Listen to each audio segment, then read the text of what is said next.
Најмалку 1000 деца во регионот се потенцијална опасност за епидемија на морбили.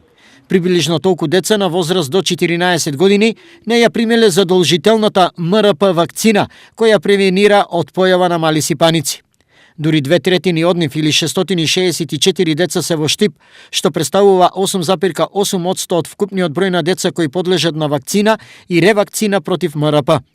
Од нив на предучилишна возраст се 550 дечиња или 11,7%. Најголем број на невакцинирани деца во Штипската и Карвинската општина според информациите на Штипскиот здравствен дом се на возраст до 2 години. Кај училишните деца, МРП вакцина примиле 97,6%, додека невакцинирани останале 2,4%. Невакцинирањето на децата, денес Светската здравствена организација, го смести во 10 најголеми опасности за човековото здравје, зашто со ова се враќаат болести кои беа речиси истребени. Во некои земји болестите беа речиси искоренити, а сега повторно се појавија. Вакцинацијата во моментот спречува 2 до 3 милиони смртни случаи годишно, а може да бидат спасени уште милиони и пол животи, ако вакцинирањето во светот се подобри. Велат од Светската здравствена организација.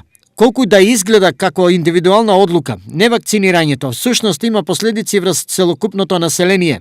Колективниот имунитет се намалува во државата.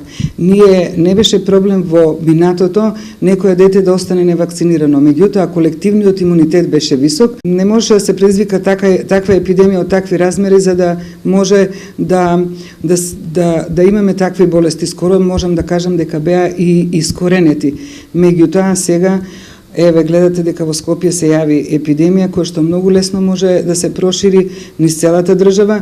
Сите родители кои одбиваат да ги вакцинираат децата се соочуваат со казни од 300 до 650 евра.